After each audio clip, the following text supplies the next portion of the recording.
नमस्कार, सुबह 10 बजे के समाचारों में आपका स्वागत है। आपके साथ मैं हूं पूजा पांडे। सबसे पहले देखते हैं आज की 20 बड़ी खबरें। राष्ट्रपति द्रौपदी मुर्मू आज अयोध्या का दौरा करेंगी। अपने अयोध्या प्रवास के दौरान राष्ट्रपति श्री हनुमानगढ़ी मंदिर, श्री राम मंदिर और कुबेर में दर्शन और आरती करेंगी। वे सरयू पूजन और आरती भी करेंगी। प्रधानमंत्री नरेंद्र मोदी के गुजरात दौरे का पहला दिन आज बनासकांठा और साबरकांठा में करेंगे जनसभा। 7 मई को राज्य की 25 सीटों पर वोटिंग होगी।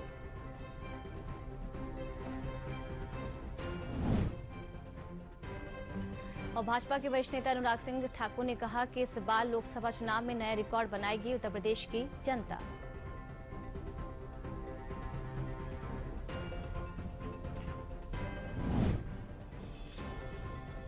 प्रियंका गांधी आज असम के डुबरी में जनसभा करेंगी। कांग्रेस पार्टी के समर्थन में जनता से वोट की करेंगी अपील।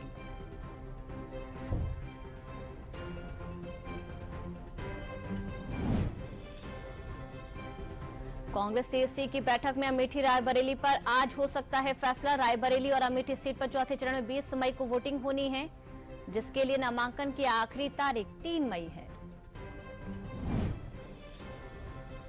सपा प्रमुख अखिलेश यादव आज इटावा के जसवंत नगर में करेंगे चुनाव प्रचार। लोगों से सपा के समर्थन में वोट की करेंगे अपील।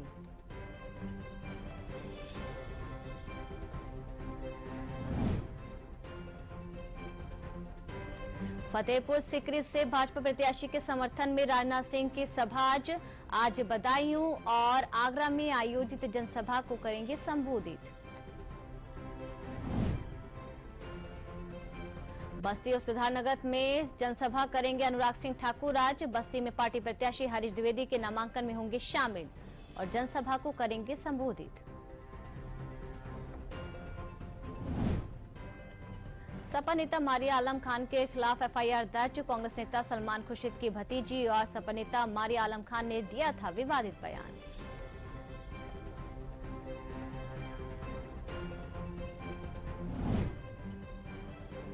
कांग्रेस ने आरक्षण पर मोदी सरकार को घेरा। कांग्रेस नेता पीएल पुनिया ने कहा, भाजपा के हर नेता की ओर से लगातार आरक्षण को खत्म करने या इसमें संशोधन करने की बात कही जा रही है। कांग्रेस ने जारी की उम्मीदवारों की नई लिस्ट। हिमाचल प्रदेश की कांगड़ा सीट से आनंद शर्मा को और हरियाणा की गुरुग्राम सीट से राजबब्बर को लोकसभा का उम्मीदवार घोषित किया। सपा उम्मीदवार लालजी वर्मा पर दिल्ली पुलिस ने दर्ज किया मुकदमा, दिया नोटिस। सपा उम्मीदवार पर गृह मंत्री अमित शाह के एडिटेड बयान को सोशल मीडिया पर वायरल करने का आरोप है।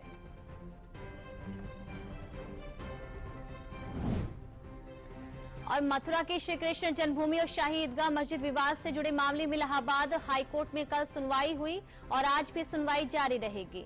मुकदमों की पोषणीयता को लेकर चल रही सुनवाई अब अंतिम दौर में है।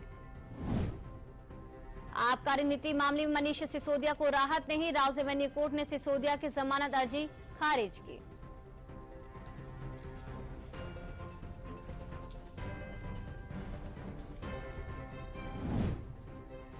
एडमिरल दिनेश कुमार त्रिपाठी ने नए नौसेना प्रमुख के रूप में संभाला कार्यभार। नौसेना प्रमुख एडमिरल दिनेश त्रिपाठी को दिल्ली के साउथ ब्लॉक में गार्ड ऑफ ऑनर दिया गया।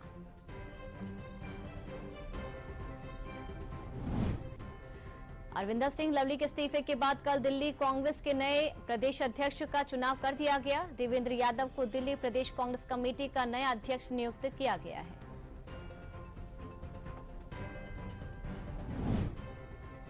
लखनऊ जेल से महिला कैदियों को पेशी पर ले जा रही वैन में लगी आग। फायर ब्रिगेड ने आग पर पाया काबू। सभी महिला कैदियों को सुरक्षित बचाया गया। और पूर्व सांसद धनंजय सिंह बरेली सेंट्रल जेल से जमानत पर हुए रिहा। धनंजय सिंह की पत्नी श्रीकला रेड्डी जौनपुर से बसपा की लोकसभा प्रत्याशी हैं और वे 4 मई को नामांकन करेंगी। अंतर्राष्ट्रीय मजदूर दिवस आज साल 1886 में मजदूर दिवस की शुरुआत हुई थी। ये दिन मजदूरों के महत्व, सम्मान, एकता और अधिकारों के समर्थन में मनाया जाता है। आईपीएल के 39वें मैच में आज चेन्नई सुपर किंग्स और पंजाब किंग्स एक दूसरे से भिड़ेंगी। ये मुकाबला आज चेन्नई के एम ए चिदम्बरम स्टेडियम में खेला जाएगा।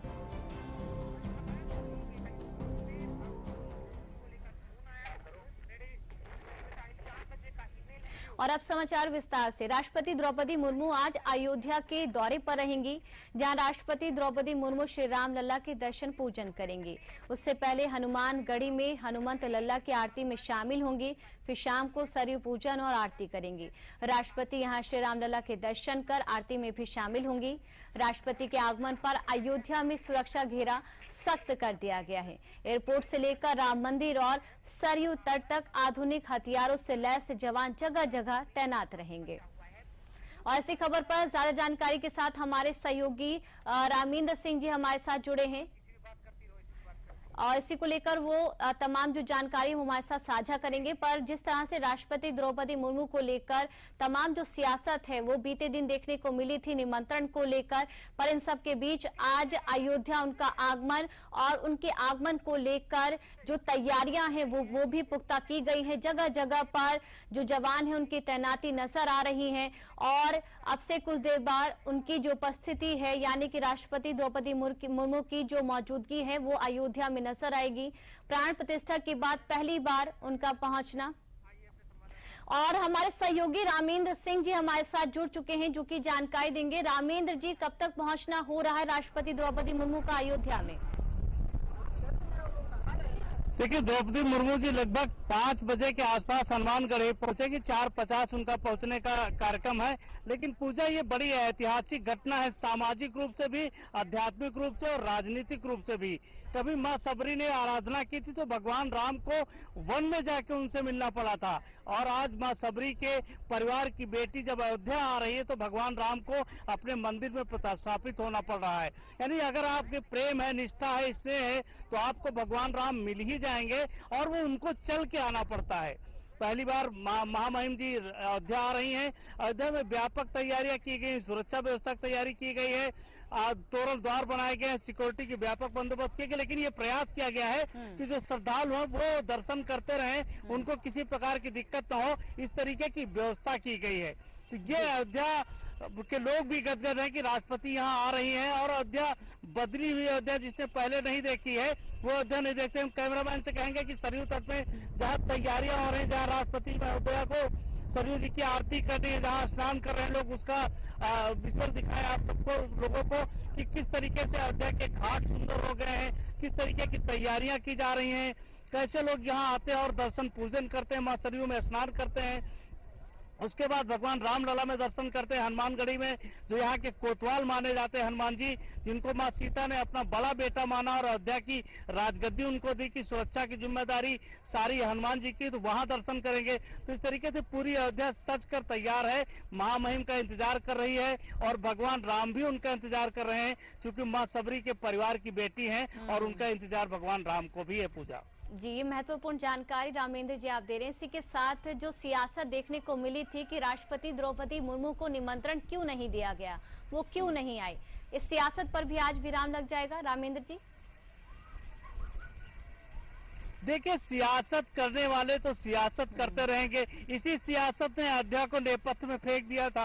ये सियासत है जो अयोध्या का नाम नहीं लेना चाहती थी। ये सियासत है जो भगवान राम के नकार रही थी पूरी भगवान राम को। तो वो सियासत है, उनका काम है सियासत करना, वो सियासतदार हैं, वो सियासत करेंगे। लेकिन जो आध्यात्मिक चेतना के लोग हैं, जो सामाजिक लोग हैं, उनका काम समाज को और पूरे सिस्टम को जोड़ना है, पूरे देश को जोड़ना है। दक्षिण भारत से आने वाले लोग राम मंदिर में आते हैं, उत्तर से आते हैं, दक्षिण से आते हैं, केरल से आते हैं, जयपुर से आते हैं, राजस्थान से आते हैं, गुजरात से आते हैं। तो पूरे देश को भगवान राम का जो मंदिर है, भगवान राम है, पूरे देश को कनेक्ट करते हैं। सियासत करने वाले सियासत करेंगे और समाज चलाने वाले लोग समाज चलाएंगे। दुनिया, ये देश समाज से चलेगा, अध्यात्म से चलेगा, नीति से चलेगा, धर्म से चलेगा। सियासतदार केवल सियासत करेंगे। पूजा जी, रामीन जी, सुरक्षा को लेकर अगर आप जानकारी बारीकी से दे सकें और उनके कार्यक्रम को लेकर, क्योंकि उनका पहुंचना और फिर उनकी रवानगी वहां से कब तक? देखिए राष्ट्रपति महोदया करीब 4:50 पर हनुमानगढ़ी पहुंचेंगे। उसके बाद वहां से सीधे सरयू घाट आएंगे, जहां पूजन करना है, आचमन करना है, मां सरयू के यहाँ आरती करेंगी। उसके बाद भगवान रामलला के दर्शन करने जाएंगी। भगवान रामलला के यहाँ पूजा दर्शन करने के बाद वो सुग्रीव टीला जाएंगी, जिसको कुबेर टीला कहते हैं, वहां जाएंगे और वहां से जो भव्य राम मंदिर उसको देखेंगे और वहां से ब्रीफिंग की जाएगी कि किस तरह भगवान राम मंदिर का निर्माण किया गया है, कहाँ कहाँ क्या मिला है, वो सारी चीजें ब्रीफ की जाएंगी। ये तैयारी है राष्ट्रपति को लेकर। उसको लगभग 7 बजे के बाद 8 के आसपास और दिल्ली के लिए फिर रवाना हो जाएंगी। तो ये कार्यक्रम है अभी तक राष्ट्रपति का, जो महोदया यहाँ आएंगे और भगवान राम के दर्शन करेंगे। पूजा रामेन जी, बहुत बहुत शुक्रिया तमाम जानकारी के लिए। तो राष्ट्रपति द्रौपदी मुर्मू की उपस्थिति यहाँ पर नजर आएगी। देखना होगा किस तरह की भव्य तस्वीरें देखने को मिलेंगी। चलिए आगे बढ़ते समाचारों का रुख करते हैं। लोकसभा चुनाव 2024 को लेकर प्रधानमंत्री नरेंद्र मोदी आज से गुजरात में चुनाव प्रचार का श्री गणेश करेंगे। प्रधानमंत्री आज 1 मई को राज्य के स्थापना दिवस पर चुनावी सभा करेंगे। अपने गृह राज्य के 2 दिनों के दौरे में वह 6 चुनावी जनसभाओं को संबोधित करेंगे। 2 दिनों में प्रधानमंत्री गुजरात के 26 में 14 लोकसभा सीटों को कवर करेंगे। गुजरात विधानसभा की 5 सीटों पर हो रहे उपचुनाव में से 3 सीटों को भी कवर किया जाएगा। जहां प्रधानमंत्री की पहली सभा आज बनासकांठा में 3:30 बजे होने वाली है। इस जनसभा में बनासकांठा और पाटन सीट के प्रत्याशी भी मौजूद रहेंगे। दूसरी जनसभा शाम 5:15 बजे गुजरात के साबरकांठा में होगी। और लोकसभा चुनाव के 2 चरण के बाद चुनाव प्रचार ने जोर पकड़ लिया है और सभी दलों के नेताओं ने जनता तक पहुंचने में कोई कोर कसर नहीं छोड़ी। विपक्ष के नेता भी अपनी पार्टी के उम्मीदवारों के पक्ष में जनसभाएं कर रहे हैं। आज कांग्रेस की ओर से मल्लिकार्जुन खड़गे अपने गृह राज्य कर्नाटक में चुनावी प्रचार करेंगे। गौरतलब है कि कर्नाटक की 14 सीटों पर तीसरे चरण में 7 मई को मतदान होगा। उत्तर प्रदेश के मैनपुरी में अखिलेश यादव अपनी पत्नी डिंपल यादव के लिए वोट की अपील करेंगे और साथ ही जनसभाओं को संबोधित भी करेंगे। बिहार में नीतीश कुमार और तेजस्वी यादव अपने अपने गठबंधन के लिए चुनावी प्रचार की कमान संभालेंगे। वहीं ममता बनर्जी पश्चिम बंगाल में अपने प्रत्याशियों के प्रचार में शामिल होंगी। और आगामी चरण के चुनाव के लिए नामांकन भरने का काम जारी है। मेनका गांधी, जगदम्बिका पाल, धर्मेंद्र यादव, मनोज तिवारी, हर्ष मल्होत्रा समेत कई दलों के प्रत्याशी आज नामांकन दाखिल करेंगे। बीजेपी प्रत्याशी मेनका गांधी आज सुल्तानपुर लोकसभा सीट से, तो सपा प्रत्याशी धर्मेंद्र यादव लोकसभा सीट आजमगढ़ से अपना नामांकन भरेंगे। वहीं फैजाबाद से बीजेपी प्रत्याशी लल्लू सिंह अपना नामांकन भरेंगे। उनके साथ उत्तराखंड के मुख्यमंत्री पुष्कर सिंह धामी भी मौजूद रहेंगे। केंद्रीय मंत्री एवं भाजपा नेता अनुराग सिंह ठाकुर ने दावा किया है कि एनडीए के 400 पार के लक्ष्य को पाने में उत्तर प्रदेश का बड़ा योगदान रहने वाला है और उत्तर प्रदेश की जनता इस बार एक नया रिकॉर्ड बनाएगी। 400 पार जनता का आशीर्वाद से जाना है, तो मोदी सरकार की उपलब्धियों को घर घर तक पहुंचाना है। उत्तर प्रदेश ने तो कायाकल्प देखा पिछले 10 वर्षों में जो मोदी जी का आशीर्वाद मिला है। तो मुझे पूर्ण विश्वास है उत्तर प्रदेश की जनता इस बार नया रिकॉर्ड बनाएगी। 400 पार में उत्तर प्रदेश का एक बहुत बड़ा योगदान, क्योंकि हर बार 2014 हो 2019 हो, यूपी की एक बहुत बड़ी भूमिका रहती है।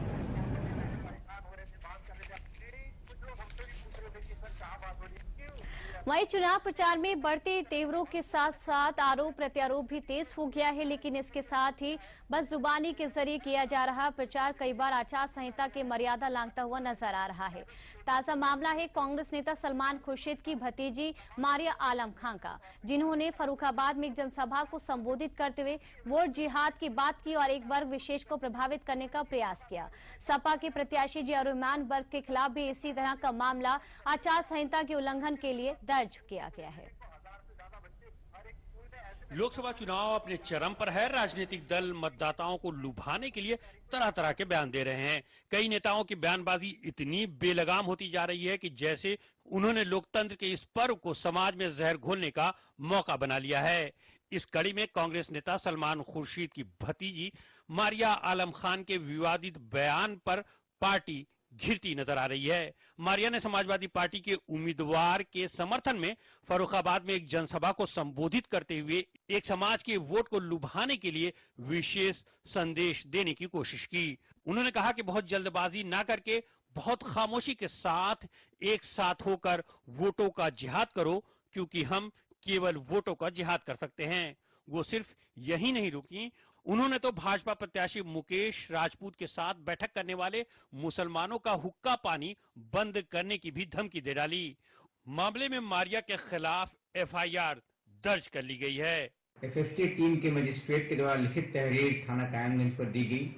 उस तहरीर के आधार पर आईपीसी और लोक प्रतिनिधित्व अधिनियम के अंतर्गत मुकदमा पंजीकृत कर लिया गया है। उनके इस बयान पर बीजेपी ने पलटवार किया है। भाजपा प्रवक्ता शहजाद पूनावाला ने कहा है कि जिहादी बचाते बचाते अब वोट जिहाद पर आ गए हैं। इंडी अलायंस पहले जिहादियों के साथ और अब जिहाद के साथ महिमा मंडन करना और कहना चुनाव जिहाद है। कांग्रेस और इंडी अलायंस और उनके तमाम जो नेता है, समाजवादी पार्टी और ये सारी पार्टियां हैं, ये जिहादियों का साथ चाहती है, इसलिए जिहाद उनको नजर आता है चुनाव। इलेक्शन कमीशन को इस पर संज्ञान लेना चाहिए। उधर भाजपा नेता अमित मालविया ने कहा है कि मारिया को कट्टरता और धर्मांधता की ये राजनीति सलमान खुर्शीद से विरासत में मिली है।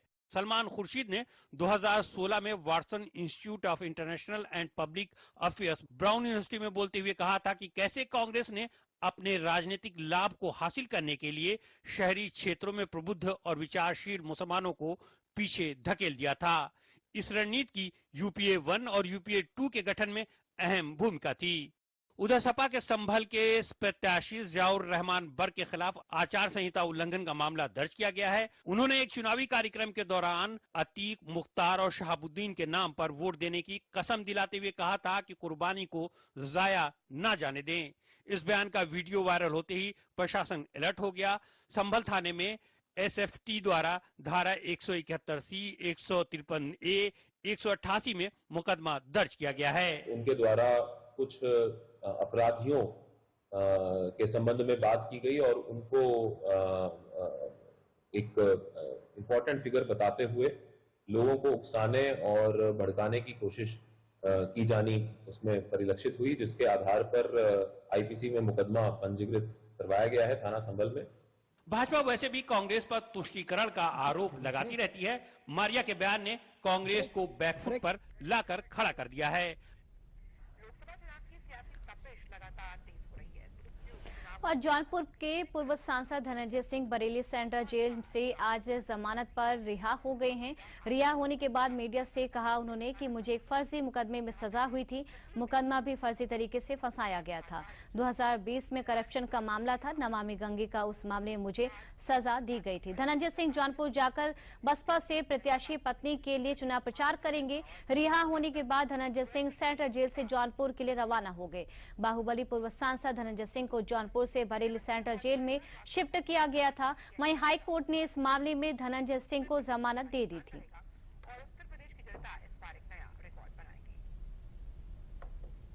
अभी देखिए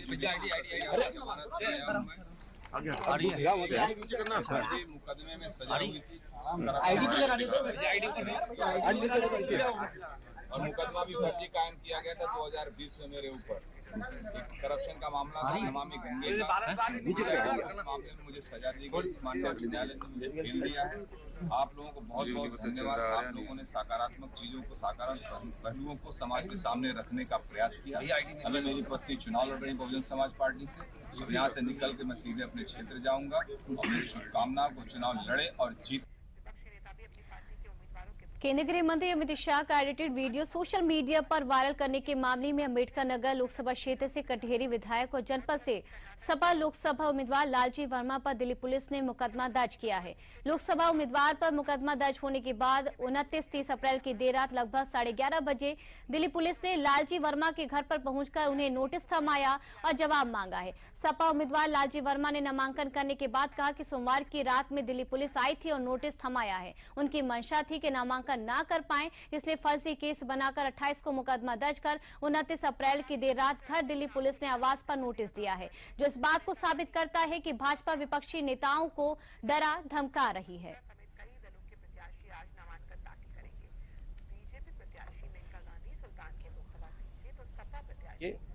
उनकी मंशा थी कि हम नामांकन न करने पावे, इसलिए फर्जी केस बनाकर बहुत ही जल्दबाजी में 28 तारीख को केस दर्ज करके और 29 तारीख को पुलिस 11:30 बजे हमारे घर पहुंच गए। रात में 11:30 बजे हमारे घर पहुंच गई, जो इस बात को साबित करता है कि भारतीय जनता पार्टी विपक्षी नेताओं को डराकर धमकाकर और जिस तरह से सूरत में उन्होंने किया है उसी तरह का आचरण करना चाहते हैं। लेकिन अंबेडकर नगर की आम जनता संघर्ष करने वाली जनता है। राजधानी लखनऊ में 20 मई को मतदान होना है। हर वर्ग के साथ ही मतदान प्रतिशत बढ़ाने के लिए युवा वोटर्स पर विशेष जोर दिया जा रहा है। लखनऊ के कॉलेजों में भी मतदाता जागरूकता अभियान का आयोजन किया जा रहा है। इसी कड़ी में लखनऊ के नवयुग कन्या महाविद्यालय में भी लगातार मतदाता जागरूकता कैंपेन चल रहा है। छात्राओं को वोट का महत्व बताने के साथ उन्हें मतदान करने के लिए प्रेरित किया जा रहा है। छात्राएं रंगोली और पोस्टर मेकिंग आदि गतिविधियों के माध्यम से भी मतदाता जागरूकता का संदेश दे रही हैं।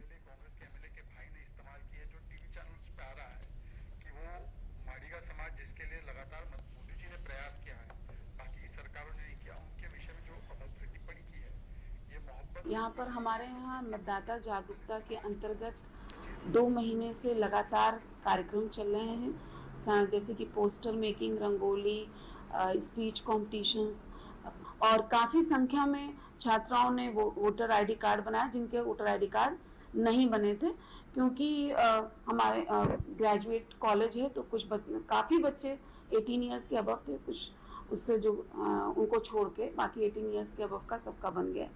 और मैं तो अब लास्ट मोमेंट पे यही अपील करूँगी कि 20 मई को जब लखनऊ में वोटिंग है तो सभी लोग बढ़ चढ़कर हिस्सा लें, आगे आएँ और वोट जरूर डालें, क्योंकि ये हमारा अधिकार भी है पर साथ ही साथ हमारा परम कर्तव्य भी है। उस दिन छुट्टी ना मनाएं, पहले वोट डालें, फिर जलपान करें, और घर का चूल्हा तभी जले जब आपके यहाँ वोट पड़ जाए। आप स्टूडेंट्स में से जिन्होंने खुद अपने यहाँ पर लैपटॉप ला करके ऑनलाइन बच्चों का रजिस्ट्रेशन कराया, तो लगभग 1500 स्टूडेंट्स का हम लोगों ने यहाँ पर ऑनलाइन और ऑफलाइन मिला के रजिस्ट्रेशन कराया, जिसमें अधिकतर के तो वोटर आईडी उनको मिल भी चुके हैं। बाकी सभी के पास एटलीस्ट रेफरेंस नंबर आ चुका है। उस रेफरेंस नंबर से ये लोग चेक भी कर पा रहे हैं कि इनका एपिक नंबर क्या है। और फिर उसके बाद खाली कार्ड तक ना सीमित रहें, उसके बाद क्योंकि नए हैं तो इनको जोश ज़्यादा है, तो इन साथ में ये भी बताया गया कि वोट देना तो है, लेकिन देते समय ध्यान में बहुत और सारी चीज़ों को भी रखना है कि ऐसा ना हो कि आप किसी लालच में आकर के या किसी धर्म, भाषा, जाति के आधार पे कि हमारी कास्ट का खड़ा हो रहा है इसलिए हम दे दें। बिना सोचे समझे नहीं देना है, क्योंकि बहुत बड़ी जिम्मेदारी आपको दी जा रही है। तो अधिकार अगर दिया जा रहा है तो साथ में दायित्व का भी आपने निर्वहन करना है। इसके लिए चलिए आगे बढ़ते हैं। इस वक्त एक बड़ी जानकारी अयोध्या से, जहां पर राष्ट्रपति का आगमन है, वहीं इससे पहले भाजपा नेता अनुराग सिंह ठाकुर पहुंच चुके हैं। इस दौरान उन्होंने मीडिया से भी बात की। अयोध्या पहुंचे भाजपा नेता अनुराग सिंह ठाकुर। राष्ट्रपति द्रौपदी मुर्मू को भी पहुंचना है, पर उससे पहले अनुराग सिंह ठाकुर ने श्री राम लल्ला के दर्शन किए हैं। तमाम लोगों की भीड़ वहां पर मौजूद है और इस बीच अयोध्या पहुंचे हैं भाजपा नेता अनुराग सिंह ठाकुर। तमाम सिक्योरिटी के बीच, तमाम प्रशासनिक जवानों के बीच उनकी मौजूदगी। अनुराग सिंह ठाकुर ने इस दौरान श्री राम लल्ला के दर्शन किए हैं, प्राण प्रतिष्ठा। उसके बाद तमाम जो लोगों का पहुंचना है वो अयोध्या हो रहा है, और इसी कड़ी में आज राष्ट्रपति द्रौपदी मुर्मू को भी पहुंचना है, पर उससे पहले अनुराग सिंह ठाकुर अयोध्या पहुंचे हैं।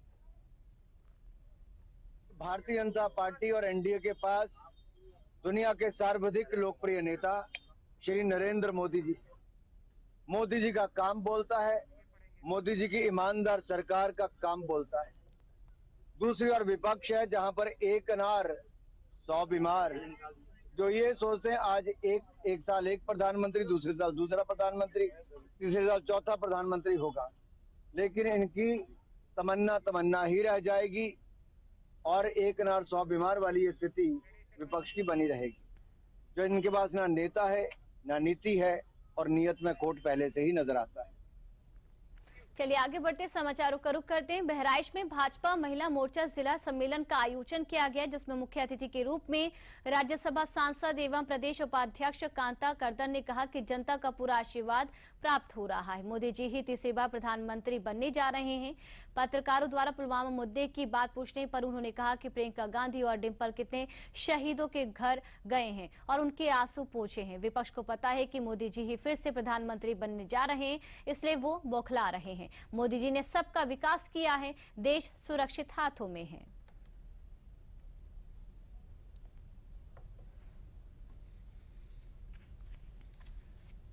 आदरणीय प्रधानमंत्री जी ने महिलाओं के लिए हमेशा सम्मान की बात करी है और महिलाओं को हमेशा आगे बढ़ाने के लिए बात करी है और महिलाओं को मजबूती दी है। तो इस बार पहले भी महिलाओं ने वोट दिया है, 14 में, 19 में भी दिया है। हमारी प्रदेश की सरकारें बनी है, हमारा 17 में, 22 में भी दिया है महिलाओं ने। तो मैं उनसे सभी से कहूँगी कि आप लोगों ने मोदी जी को 2 बार लाए, तीसरी बार भी मोदी जी को लाइए, क्योंकि देश हमारे मोदी जी ही हमारी रक्षा कर सकते हैं बहनों की, और देश की भी रक्षा कर सकते हैं। अन्य ऐसा कोई दिखता नहीं है कि जो इनसे अलावा हमारे भारतीय जनता पार्टी ही और हमारे आदरणीय प्रधानमंत्री ही इस देश को बचा सकते हैं। अन्य और कोई गठबंधन में ऐसा नहीं है किसी में भी दम जो बचा सकता है। वाराणसी में पीडीएम यानी पिछड़ा दलित मुस्लिम पार्टी के प्रत्याशी गगन प्रसाद यादव का पहली बार वाराणसी आगमन हुआ। उन्होंने यहां पत्रकार वार्ता भी की। उन्होंने आरोप लगाया कि वाराणसी के विकास के नाम पर किसानों की जमीन का अधिग्रहण किया जा रहा है। वहीं बुनकरों को विद्युत मूल्य पहले एक निश्चित निर्धारित राशि लेकर दिया जाता था, आज उनका विद्युत मूल्य काफी ज्यादा लिया जा रहा है, जिससे वाराणसी का बुनकर काफी परेशान है। वाराणसी में सबसे बड़ा सवाल बुनकर और किसान का ही है। बुनकर मुसलमान और कुर्मी किसान सबसे ज़्यादा बनारस में प्रताड़ित है।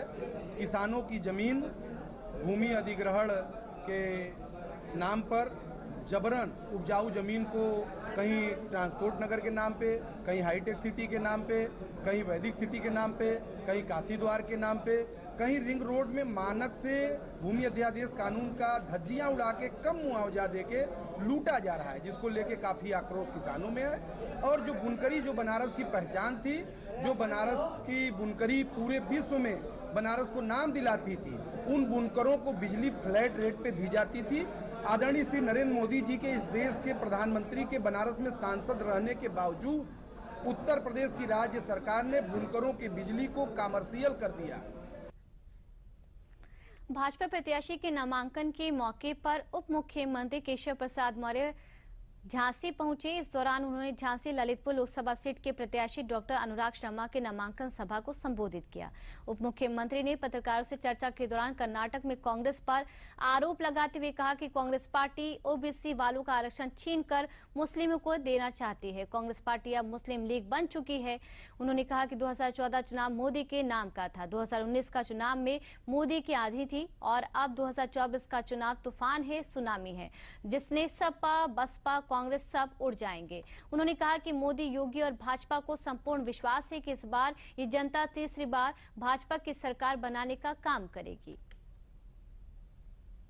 अभी हम लोगों के बहुत सारे नए प्रोजेक्ट चालू हुए हैं, जैसे विशेष रूप से वीजा है, बलगढ़ पार्क है, हमारा रेलवे स्टेशन है, और जो मेरी प्राथमिकता हमेशा रही है कि झांसी और पूरा ललितपुर स्टेट में जो स्वास्थ्य में और शिक्षा में और काम करना है, तो बहुत सारे काम लेके हमारे क्षेत्र में 2024 के लोकसभा चुनाव में हम काशी से लेकर के झांसी तक, गाजियाबाद से लेकर के गाजीपुर तक, सोनभद्र से लेकर सहारनपुर तक बड़े बड़े अंतर से चुनाव जीत रहे हैं। अरे नीचे करो आईडी। आज इस भीषण गर्मी में जिस प्रकार से कार्यकर्ताओं का, समर्थकों का जनसैलाब उमड़ा है, मुझे पूरा विश्वास है श्री अनुराग शर्मा जी झांसी लोकसभा में 2014 और 19 का जो रिकॉर्ड है उसको तोड़ करके नया रिकॉर्ड बनाएंगे और 4 जून को जो 400 पार का लक्ष्य है उसको पूरा करने में बुंदेलखंड आगे रहेगा। और दुबई में आयोजित 21वीं जूनियर एशियन चैंपियनशिप में अमरोहा के गांव सरकड़ा कमाल निवासी हर्षित ने 66.70 मीटर हैमर थ्रो के साथ स्वर्ण पदक जीतकर देश व प्रदेश का नाम रोशन किया है। अंतर्राष्ट्रीय कोच निर्भय सिंह और भूपेंद्र सिंह के मार्गदर्शन में प्रशिक्षण हासिल कर रहे हर्षित कुमार का अमरोहा पहुंचने पर भव्य स्वागत व सम्मान किया गया। कार्यक्रम में मुख्य अतिथि के रूप में मौजूद अंतर्राष्ट्रीय क्रिकेटर स्वर्गीय चेतन चौहान की पत्नी और पूर्व विधायक संगीता चौहान ने कहा कि हर्षित ने स्वर्ण पदक जीतकर देश के साथ अमरोहा का नाम रोशन किया है। हर्षित जैसे खिलाड़ियों से क्षेत्र के अन्य युवा खिलाड़ियों को सीख लेनी चाहिए। हर्षित कुमार के कोच निर्भय सिंह ने कहा कि हर्षित की मेहनत और लगन उसे एक दिन जरूर